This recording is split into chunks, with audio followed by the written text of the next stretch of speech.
Greetings, everyone, my great Bodhisattva friends. In my own master of the obvious sort of way that I have,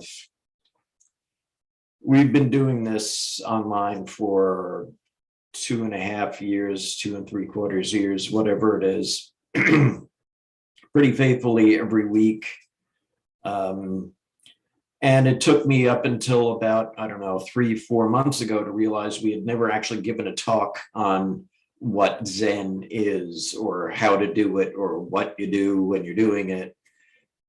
So to follow up in that master of the obvious way, it also dawned on me that why we're called one mind Zen might also be unknown.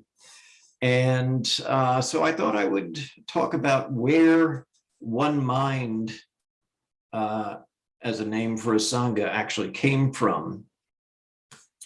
Now, if you're familiar with Huangbo Xiyun, or as he had previously been known, the artist formerly known as Huangbo Xiyun, there was a book that John Blofeld wrote, and it was called this, if you can see it, Zen Teachings of Huangbo or Huangpo on the Transmission of Mind.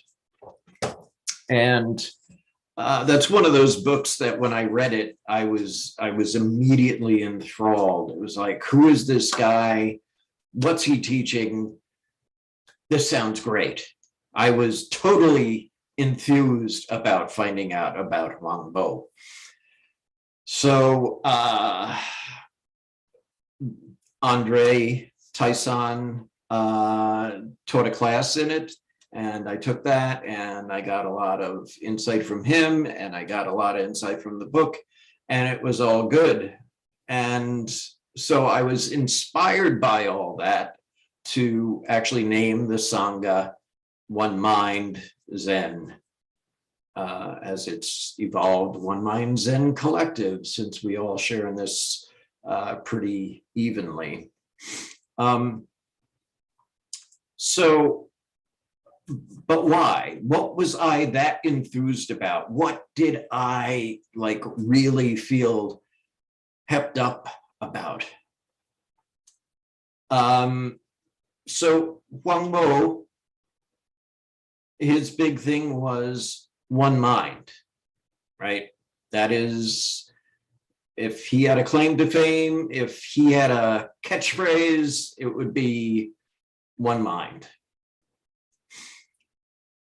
And of course, that's a paradox. And as a son of mine reminded me a while ago, one of my previous favorite phrases had been, if it ain't a paradox, it ain't true. So Zen is full of paradoxes, right? Paradoxes in Zen help us escape the clutches of conceptual thinking. It frees us up. It lets us let go of the debating society that we quite often like to have going on in between our ears. And you can debate whether that's true or not also, if you like. But the paradox of one mind with Huangbo is that everything that you think one mind is, it isn't. Okay? Blofeld toyed around with the idea of using the phrase universal mind at one point.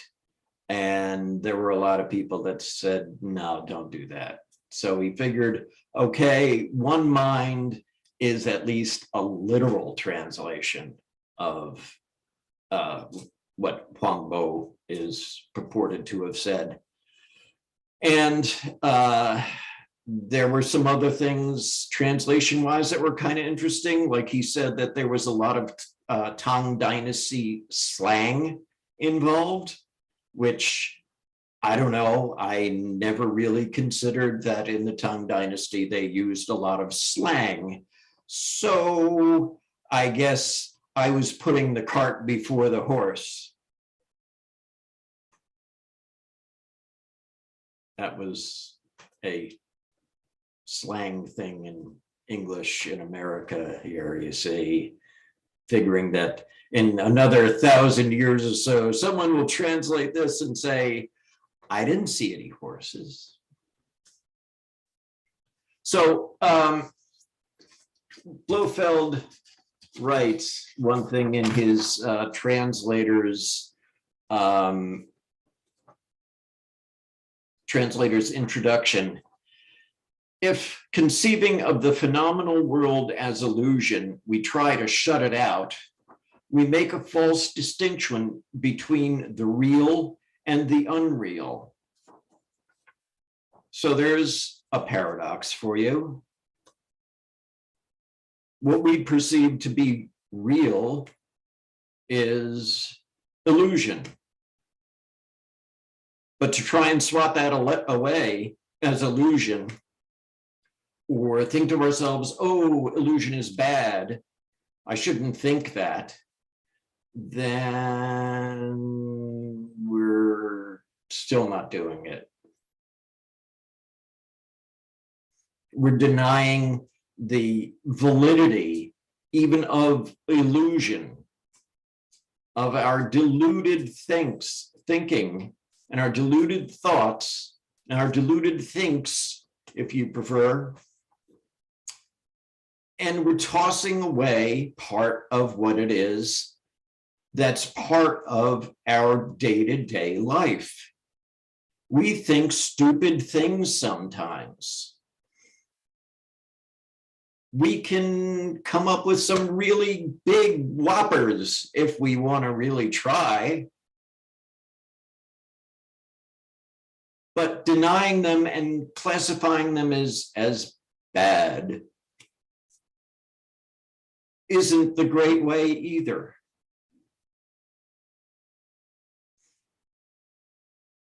Swatting things away, wanting to get rid of them, feeling guilty for having those thoughts or making those choices or whatever it is still dualistic. And that's not the great way.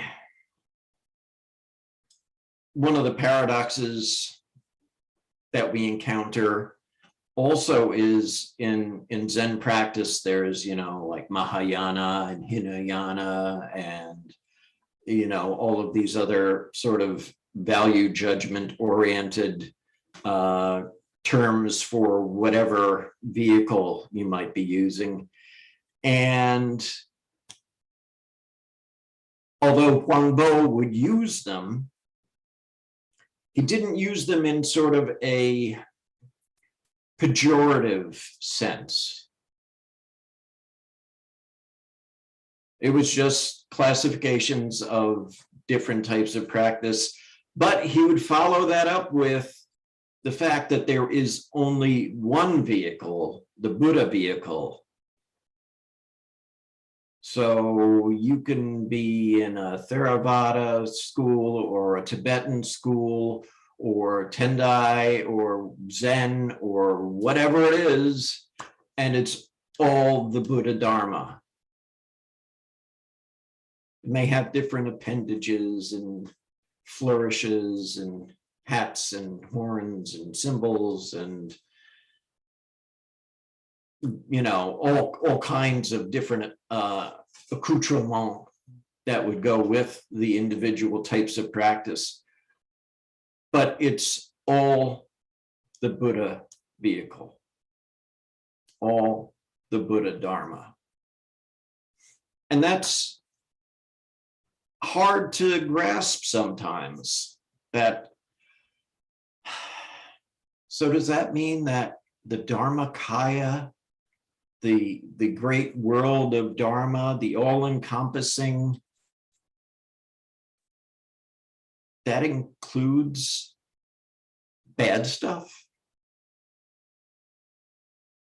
And it's like, you can't just kind of do this and get it out of there. Even that stuff that we think of as bad is part of reality.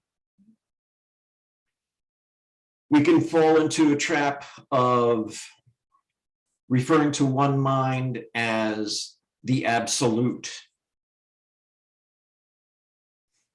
because like the one vehicle, ikayana, it would be one mind as well to follow it.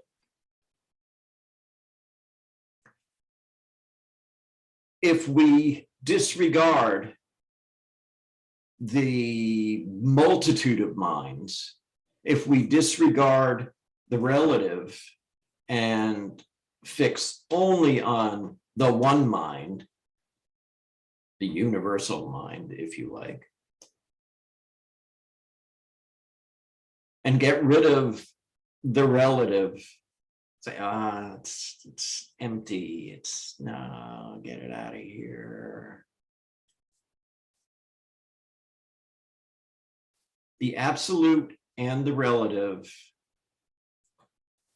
there's no space between them whatsoever. There's not even a them to have space. There's no plural. There's no dialectic. There's no prying them apart from each other like they were things, because it just is.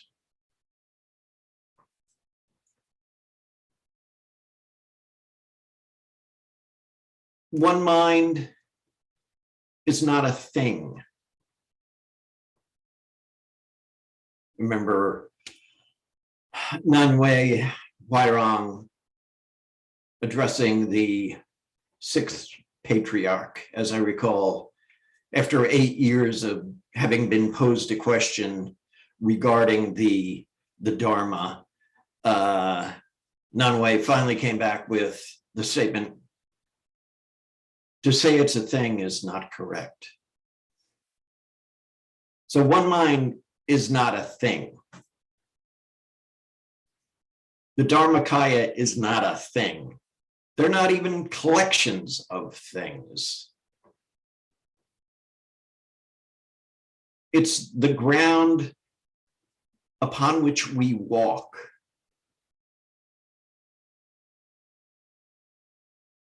Right? Like, could you say that gravity is a thing? Kinda, but not really. I mean, there's this thing that happens that we've decided to call gravity, but would it be gravity if it didn't have a name? Like if we weren't calling that thing that keeps us attached to the ground, if that didn't have a name, would it cease to exist? If we decided, okay, because it has no beginning, no end, is all pervasive, and can we get rid of the one mind, as it were, because it's not a thing? We use the term one mind and a lot of other terms as a way to get a concept across, right? Even though concepts are bad and we do our best to avoid conceptual thinking, sometimes we need to use concepts in order to get a point across.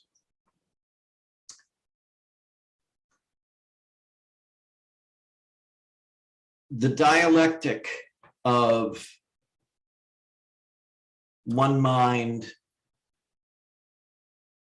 being a thing,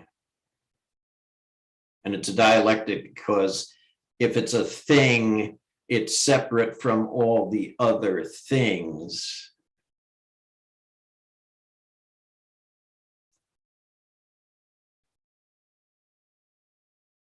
It's a dialectic in one mind and all minds. And again, you can't pry them apart from each other, no matter how hard you try. One mind is no different from no mind.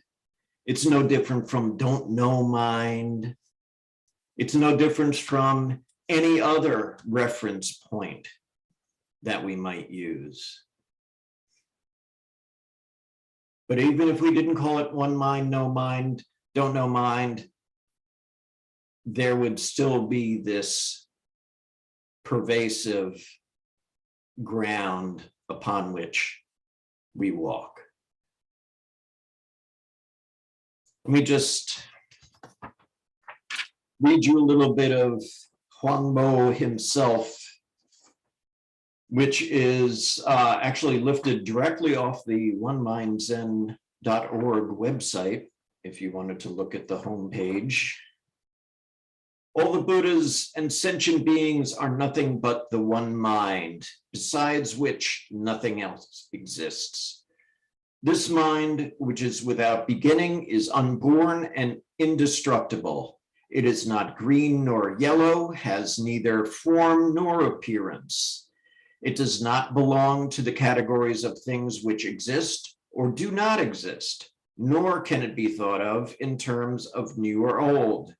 It is neither long nor short, big nor small, for it transcends all limits, measures, names, traces, and comparisons. It is that which you see before you. Begin to reason about it, and you at once fall into error. It is like the boundless void which cannot be fathomed or measured. The one mind alone is the Buddha, and there is no distinction between the Buddha and sentient beings, but that sentient beings are attached to forms and so seek externally for Buddhahood. By their very seeking, they lose it, for that is using the Buddha to seek for the Buddha and using mind to grasp mind. Even though they do their utmost for a full eon, they will not be able to attain it. They do not know that if they put a stop to conceptual thought and forget their anxiety, which I've put in bold, forget their anxiety, the Buddha will appear before them. For this mind is the Buddha, and the Buddha is all living beings.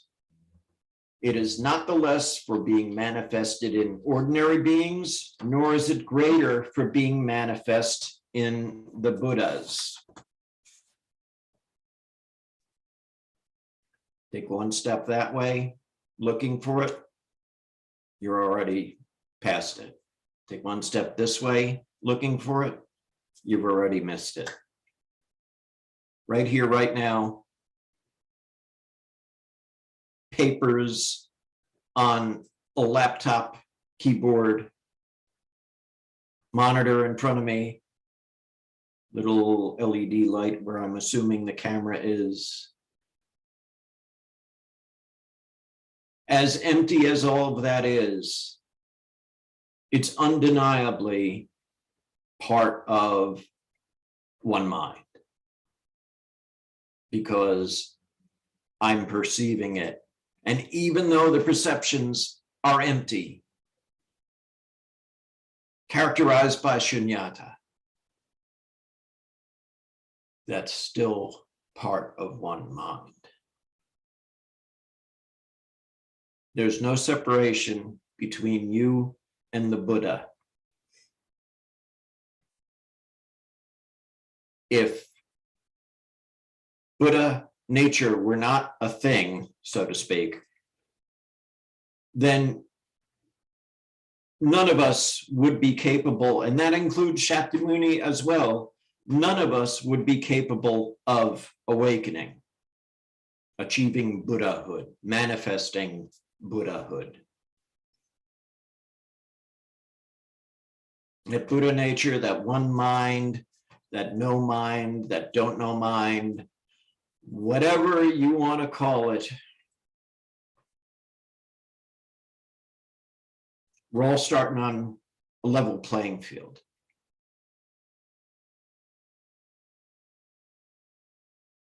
There's no difference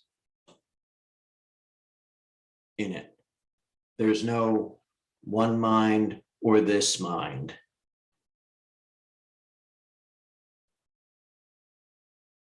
It's the ground on which we walk. It's the baseline, whatever other concept you might want to use for it. But it's there, and there's no it, and there's no there. And yes, more paradoxes. Okay, goodbye, conceptual thought. Thank you.